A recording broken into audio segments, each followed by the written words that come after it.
Good morning जी। आज हम सब कुछ डिस्कस करने वाले हैं थायराइड के बारे में। पॉइंट वाइज हम प्रॉब्लम्स डिस्कस करेंगे। सबसे पहले मैं बहुत ही आपको एक पॉइंट वाइज समझाऊंगी कि क्या क्या चीज़ें होती हैं थायराइड में। एंड उसके बाद सबसे पहले हम प्रॉब्लम्स को डिस्कस करेंगे एंड उसके बाद हम उसके सोल्यूशन को डिस्कस करेंगे। सो थायराइड से बहुत सारे स्पेशली फीमेल्स जो है वो सफ़र कर रही हैं। थायराइड बहुत दिन ब दिन बढ़ता जा रहा है। जिसको भी देखो उसकी प्रॉब्लम है थायराइड और वेट गेन, थायराइड और वेट गेन। एंड सबकी जो मेडिसिन है वो मॉर्निंग में सबसे पहले उठ के उनको मेडिसिन लेना पड़ता है, which is very very bad.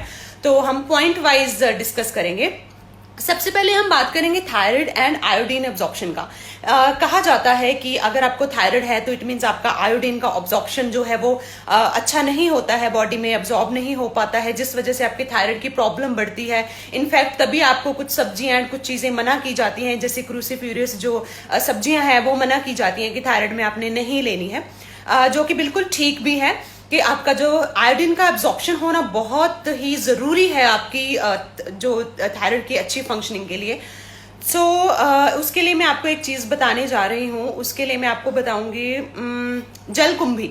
जलकुंभी सुना है आपने? जलकुंभी एक फ्लावर टाइप एक प्लांट होता है जो कि स्पेशली लेक्स के पास, मतलब जहां वाटर होता है, जैसे लेक्स के किनारे पे उगता है, वो जहां पे पानी होता है अपने आप ही उगता है। तो उसके जो पत्ते होते हैं वो बहुत थोड़े मोटे से पत्ते होते हैं उसके। अगर हम उसको दबाते भी हैं तो उससे एकदम पानी आने लगता है। छोटे होते हैं, मुझे याद है कि हम हमारे घर में वैसे पौधे होते थे, हम खेलते होते थे, उसको दबा दबा के उसमें पानी निकलता था।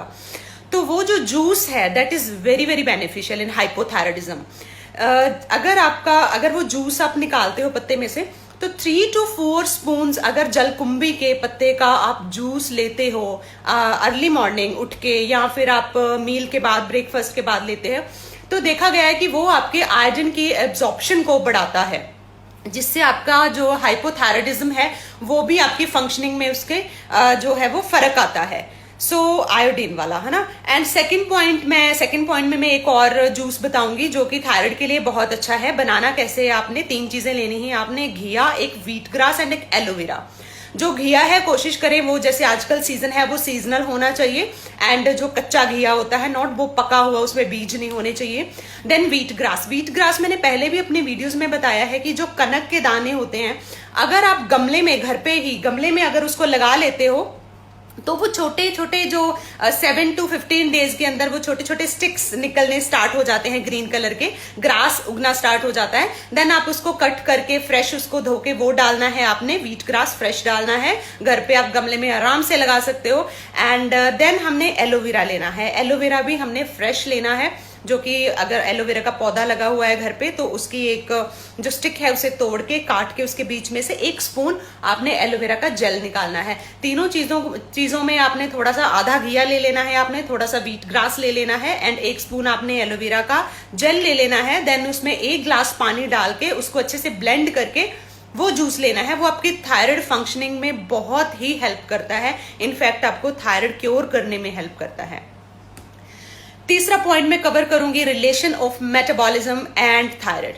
जो हमारा थायराइड, जो आपका मेटाबॉलिज्म है उसको कंट्रोल किया जाता है थायराइड की तरफ से, ठीक है। अब अगर थायराइड की फंक्शनिंग ठीक नहीं है, आपको हाइपोथायराइडिज्म है, तो आपका मेटाबॉलिज्म जो है जहां तो वो बहुत ज्यादा स्लो हो जाता है बेसिकली। तो अगर आपका स्लो हो गया है मेटाबॉलिज्म तो आपको हाइपोथायराइडिज्म बोलते हैं हम कि हो गया है, क्योंकि उससे आपका वेट गेन होता जाता है। तो जितनी भी कोशिश आप कर लेते हैं, आप अपने आप डाइट्स करने की कोशिश करते हैं, कुछ चीजें करते हैं, बट आपका कॉन्टिन्यूसली वेट गेन होता ही जाता है, क्योंकि आपका मेटाबॉलिज्म जो है वो स्लो हो जाता है। इसका जो हल है वो भी हम करेंगे डिस्कस, बट अभी मैं प्रॉब्लम्स गिना रही हूँ कि थायराइड की प्रॉब्लम्स क्या क्या होती हैं।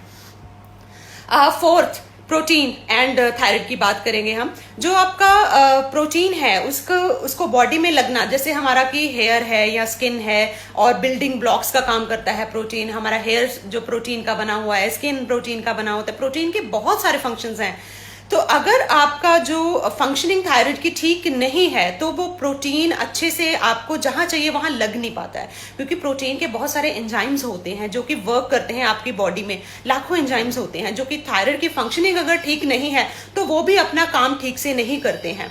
अब एक तो पहले ही हमारी डाइट में प्रोटीन नहीं होता है, जिसको देखो वो हर किसी की डाइट यही होती है कि मॉर्निंग में चाय बिस्किट, देन पराठा, फिर रोटी राइस दोपहर को, फिर रात को रोटी राइस। एक तो हमें लगता है कि प्रोटीन जो है जब गेस्ट आते हैं हमने तभी यूज करना है, तभी चिकन बनाना है, तभी हमने जो है वो पनीर बनाना है हफ्ते में एक बार। तो एक तो हमारी डाइट्स में वैसे ही प्रोटीन नहीं है, ऊपर से हमारी जो प्रोटीन की फंक्शनिंग है वो अच्छे से नहीं हो पाती है, जबकि हम जब हमारा थायराइड जो है वो प्रॉपरली वर्क नहीं कर रहा है। तो उसकी वजह से क्या होता है, आप पेशेंट जो है वो कंप्लेंट करता है कि उसका हेयर लॉस हो रहा है, उसके हेयर ग्रे हो रहे हैं, सुबह उठा नहीं जाता, लेथार्जी फील होता है, आई साइट कम हो रही है, जब बॉडी में पेन्स हो रहे हैं, या फिर नेल्स ब्रिटल हो रहे हैं। तो ये सारी कंप्लेंट्स थायराइड का पेशेंट करता है। तो इसका भी सोल्यूशन हम डेफिनेटली बात करेंगे। नेक्स्ट पॉइंट है फैटी लिवर का। फैटी लिवर का लास्ट टाइम हमने वीडियो किया था एंड उसमें एक जूस बताया गया था फैटी लिवर के लिए, जिसमें कि क्रोसिफ्यूरस जो वेजिटेबल्स हैं वो हमने यूज किए थे बिकॉज वो गुड थे फैटी लिवर के केस में। बट बहुत ही मुझे मैसेज आए उस चीज के लिए कि ये जूस जो है वो हाइपोथायराइडिज्म वाले ले सकते हैं, तो नहीं ले सकते हैं क्योंकि उसमें क्रोसिफ्यूरस जो वेजिटेबल्स हैं जो थायराइडिज्म में मना होती है तो वो है उसमें, इसलिए नहीं ले सकते हैं। उस केस में अगर आपका फैटी लिवर भी है एंड अगर आप थायराइड भी है आपको एंड फैटी लिवर भी है, तो मैं आपको जूस जो है वो अलग से बताती हूँ। एक सफेद पेठा होता है, अगर आपने सुना होगा। पेठे 2-3 तरह के आते हैं, एक तो येलो कलर का होता है जिसको हम अमेरिकन पंपकिन वो बोलते हैं, एंड एक होता है हमारा जो ग्रीन पेठा, बाहर से ग्रीन और अंदर से लाइट ग्रीन होता है। एक होता है सफेद पेठा जो बाहर से लाइट ग्रीन अंदर से बिल्कुल व्हाइट होता है, जैसे शरदा फ्रूट होता है वैसा होता है। तो वो पेठा आपने उसका पल्प लेके उसका जूस निकालना है एंड उसका जूस बड़े ही आराम से निकल जाता है, आपको वाटर ऐड करने की भी जरूरत नहीं है क्योंकि उसमें वो पल्प ही होता है एंड उसमें वाटर होता है बहुत ज्यादा, लाइक अ वाटरमेलन। तो वो सफेद पेठा का आपने आधा सफेद पेठा जो लेना है उसका पल्प लेना है, देन उसको आपने उसका जूस बना लेना है। एक वाइट एंड टेस्ट उसका कुछ नहीं होता एंड पीना बहुत आसान है, फैटी लिवर वाले जूस से काफी ज्यादा आसान है पीना। तो आप सफेद पेठे का जूस पी सकते हो अगर आपका फैटी लिवर एंड थायराइड दोनों साथ साथ में है, ठीक है जी। एंड नेक्स्ट हम बात करेंगे हाँ high estrogen levels and thyroid के बारे में। जब आपका एस्ट्रोजन जो कि फीमेल हार्मोन होता है, टेस्टोस्टेरोन जो कि मेल हार्मोन होता है, जब आपकी बॉडी में फीमेल हार्मोन बढ़ा होता है, लाइक जिन लोगों को हैवी ब्लीडिंग होती है या फिर हैवी पीरियड्स आते हैं, उन लोगों में भी देखा गया है कि जो थायराइड की फंक्शनिंग है वो डिस्टर्ब हो जाती है।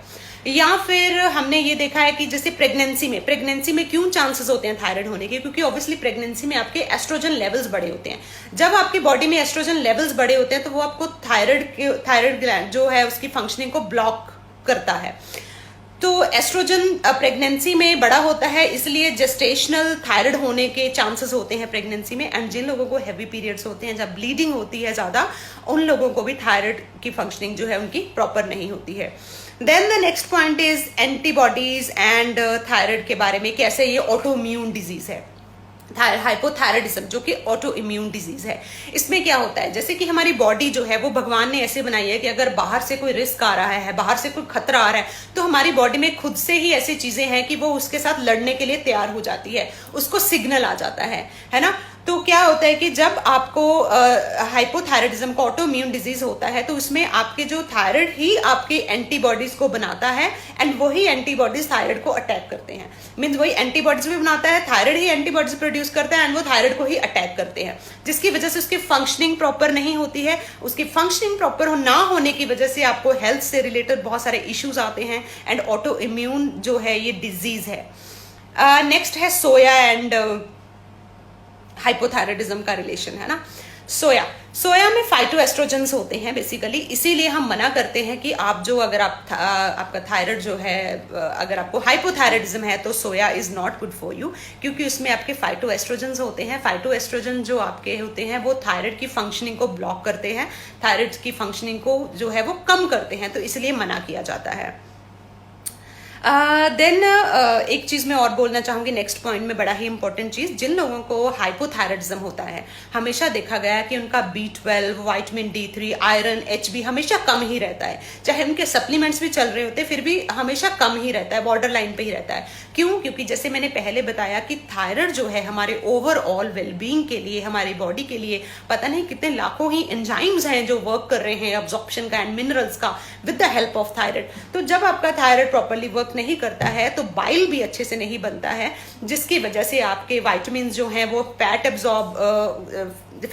से एब्जॉर्ब होने वाले विटामिन भी आपके एब्जॉर्ब नहीं हो पाते हैं अच्छे से बॉडी में, एंड कुछ मिनरल्स भी एब्जॉर्ब नहीं हो पाते हैं। इसलिए जब भी आप टेस्ट करवाते हो आपका हमेशा कम रहता है, एंड या फिर आपको उसके लिए सप्लीमेंट्स खाने ही पड़ते हैं। डॉक्टर्स भी कई बार आपको बोलते हैं कि आप अपना विटामिन D चेक कराओ या B12 चेक करवाओ, एंड मैंने भी कई वीडियोज में बोला है कि if you are suffering with hypothyroidism तो आप अपने जो रेगुलर चेकअप है वो 6 मंथ्स के बाद करवाते रहें।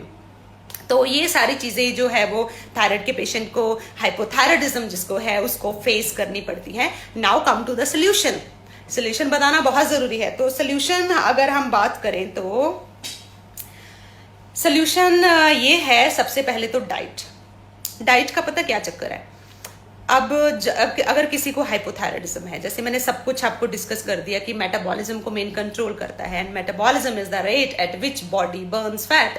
तो अगर मेटाबॉलिज्म स्लो आ गया ऊपर से थायराइड के करके, देन आपका वेट जो है वो रिड्यूस नहीं होता है। उसके बाद खुद से तो नहीं होता है, देन हम जाते हैं एक्सपर्ट के पास, डाइटिशियंस के पास, न्यूट्रिशनिस्ट के पास, किसी के पास भी, है ना। तो जब हम डाइट बनवाते हैं, एक चीज आपने ध्यान में रखनी है कि जब थायराइड की, हाइपोथायराइडिज्म की डाइट बनानी है, सबसे पहले पेशेंट का BMR रिपेयर करना बहुत जरूरी है, जो कि आपकी बॉडी का मेटाबॉलिक सिस्टम है, क्योंकि मेटाबॉलिक सिस्टम को ही तो अटैक कर रहा है थायराइड, जिसकी वजह से आपका वेट गेन हो रहा है। तो फर्स्ट ऑफ ऑल जो मेरे पास पेशेंट्स आते हैं थायराइड को, उनको बहुत ही अच्छे से ये चीज क्लियर की जाती है पहले तो, कि first 2 months depend upon the case, अगर बहुत ज्यादा हाई है या बहुत ज्यादा वेट है, अगर हम उनको 1 ईयर का जर्नी दे रहे हैं, 1 ईयर का प्लान दे रहे हैं कि 1 year you have to follow to cure your hypothyroidism, तो उनको फर्स्ट 2 to 3 मंथ्स उनका BMR रिपेयर किया जाता है। अगर उनकी जर्नी 6 मंथ्स की है तो फर्स्ट 1 मंथ उनका BMR रिपेयर किया जाता है। BMR मीन्स अगर मान लो आपकी कैलोरीज कि आपकी बॉडी को 2000 कैलोरीज की जरूरत है एंड वो आप 700 कैलोरीज खा रहे हो, देन वो आपके BMR को मैच नहीं कर रही है, जिससे आपका BMR, आपका मेटाबॉलिज्म और स्लो आता है। तो उस केस में क्या होता है कि मोस्टली पेशेंट की जो कैलोरीज हैं वो भी अनहेल्दी सोर्सेस से आ रही होती हैं। तो हमें सोर्सेस चेंज करने होते हैं, उसमें प्रोटीन डालना होता है, एंड और भी जो चीज़ें हैं जो थायराइड की जो फंक्शनिंग को बढ़ाते हैं वो चीज़ें ऐड करनी होती हैं। तो इस तरह से हम उनका डाइट बनाते हैं कि फर्स्ट हम उनका BMR रिपेयर करते हैं। एंड दूसरी चीज़, अगर मैं ये सोचूंगी, अगर हमारे पास पेशेंट आते हैं, अगर हम ये सोचेंगे कि इनका वेट रिड्यूस करना है क्योंकि इनको हाइपोथायराइडिज्म है, तो मैं गलत करूंगी। अगर मैं कहूंगी कि पहले इनका जो हाइपोथायराइडिज्म का जो डिसऑर्डर है, उस डिसऑर्डर को क्योर करना है तो वेट रिड्यूस होगा, तो मैं सही कर रही हूं। क्योंकि ऑलरेडी मेटाबॉलिज्म बहुत स्लो होता है, ऊपर से अगर हम कम दे देंगे खाने के लिए, हम उनको बोल देंगे कि सिर्फ आप सैलड्स पे आ जाओ, फ्रूट्स पे आ जाओ, या फिर ब्रेड ले लो, दूध ले लो, एक दिन फ्रूट्स का, एक दिन सब्जियों का, एक दिन ये, तो वो चीज नहीं बनेगी बात। उससे क्या होगा कि पेशेंट का वेट जो है वो एकदम से 2-4 किलो कम हो जाएगा, बट जब बढ़ेगा वो डबल अमाउंट में बढ़ेगा, प्लस उनकी जो थायराइड फंक्शनिंग है, जो उनका रूट कॉज था, उनके लिए उनके कोई हेल्प नहीं मिलेगी। तो फर्स्ट ऑफ ऑल जो उनका हाइपोथायराइडिज्म जो एक डिसऑर्डर है, it's not disease, it's lifestyle disorder, जो आपके खाने पीने रहने सहने की वजह से हुआ है। तो अगर हम आपका खाना पीना रहना सहना ठीक करेंगे, तभी आपका जो हाइपोथायराइडिज्म है वो ठीक होगा। प्रॉब्लम बिल्कुल ठीक हो जाता है। मेरे पास पेशेंट्स जो है वो अगर 100 mcg ले रहे थे, वो 3 मंथ्स में 50 mcg पे आ गए हैं, because we work on your root cause. हमने ये ही नहीं देखना कि मैं आपको अपेयरेंस देखूं कि आप मोटे लग रहे हो, अच्छा आपको थायराइड है, आपका वेट रिड्यूस करे। पहले आपका थायराइड ठीक करना है, देन आपका वेट रिड्यूस तो अपने आप पीछे आएगा। पहली चीज आपकी डाइट जो है इंपॉर्टेंट होनी चाहिए। बाकी हम कई वीडियोस में बता चुके हैं कि जो थायराइड के लिए अब पता ही है सबको कि कोरिएंडर, कोकोनट एंड ये सारी चीजें है ना जरूरी होती हैं, अच्छी होती हैं, फंक्शनिंग को बढ़ाती हैं। बट जो 2 इंपॉर्टेंट चीजें मैंने शुरू में वीडियो में डिस्कस की, एक जलकुंभी का जूस एंड एक आपका जो थायराइड का स्पेशल जूस एलोवेरा वाला, वो आप जरूर देख लीजिएगा, वो जरूर करिएगा, क्योंकि उससे बहुत ज्यादा हमने देखा है कि फंक्शनिंग जो थायराइड की वो अच्छी हुई है एंड क्योर होने में भी हेल्प मिली है। हाँ, दूसरी चीज़ है ब्रीदिंग पैटर्न पे वर्क करना। इसके सोल्यूशन के लिए बहुत ज़्यादा इंपॉर्टेंट है कि आप अपने ब्रीदिंग पैटर्न पे वर्क करें। कई बार हमें ध्यान नहीं होता कि हम जनरली भी बैठे हैं, हम ब्रीद लेते हैं, वो हम बड़ा जल्दी जल्दी ब्रीद लेते हैं, जहाँ हम कॉन्सेंट्रेट ही नहीं करते हैं। तो एक तो डीप ब्रीद जो है वो डीप करना बहुत ज़्यादा ज़रूरी है, ठीक है। एंड ब्रीदिंग पे थोड़ा सा आप कॉन्सेंट्रेट करिए अपने खाने के टाइम, अपने बोलने के टाइम, या फिर आप अकेले भी बैठे हैं तो कॉन्सेंट्रेट ऑन योर ब्रीथ। क्या मेरा, आप देखो कि क्या आपका ब्रीथ जो है वो ऊपर ऊपर से आप सांस ले रहे हो, या नीचे तक जो है आप अपना सांस ले रहे हो, अच्छे से डीप ले रहे हो। तो डीप ब्रीथ से भी थायराइड फंक्शनिंग में देखा गया है कि क्योर होने में काफ़ी हेल्प मिली है। Third and most important is stress. जितने लोगों को भी थायराइड है, जितने लोगों को भी हाइपोथायराइडिज्म है, उसका एक मेन कारण रहा है, दैट इज स्ट्रेस। बहुत ज्यादा मेन कारण। मतलब अगर मैं अपने एक्सपीरियंस के आधार पे बोलूं तो 100 में से 85 लोगों का जो कारण है हाइपोथायराइडिज्म का, दैट इज स्ट्रेस। तो स्ट्रेस लेवल्स को मैनेज करना, क्योंकि जो स्ट्रेस हार्मोन है कॉर्टिसोल हार्मोन, एंड देन हमारा थायराइड भी हार्मोन है, एंड हार्मोन बहन भाई हैं, एक डिस्टर्ब होगा तो दूसरा डिस्टर्ब होगा ही। तो अगर आपको स्ट्रेस है तो आपका थायराइड हार्मोन जो है वो डिस्टर्ब होगा। अगर आप ऑलरेडी पेशेंट है तो आपका जो थायराइड फ्लक्चुएशन करने के भी चांसेस होते हैं। देन आपका है फोर्थ इज एक्सरसाइज। एक्सरसाइज जो थायराइड का योगा करना, जिसमें प्राणायाम एंड थायराइड का योगा एंड अच्छी वेट ट्रेनिंग करना बहुत ज्यादा इंपॉर्टेंट है। एक योगा में जाते जाते आपको बता देती हूँ जो थायराइड फंक्शनिंग के लिए बड़ा अच्छा है, करें। आपने अपना जो दिस फिंगर ये यूज करनी है, दोनों कानों को बंद कर लेना है, या फिर अंगूठे से भी कर सकते हैं आप। अंगूठे से बंद करके देन आपने ये जो फिंगर्स हैं इनको यूज करके आंखें बंद कर लेनी है। देन आपने जैसे बस खाली एक आवाज करना है, जैसे भिन्न बनाने की आवाज।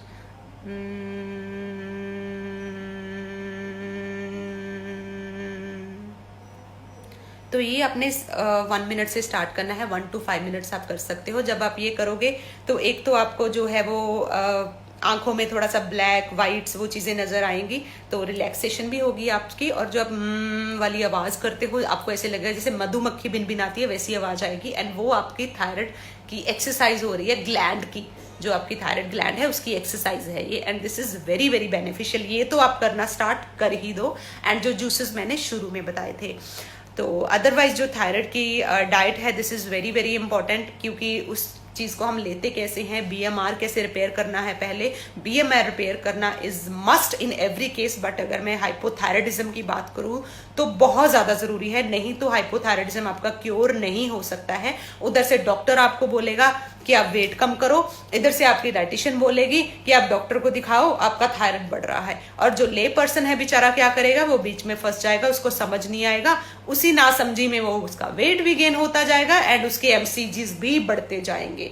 सो take your responsibility by your own and choose best and do right, breathe deep and stress less. Thank you so much for watching.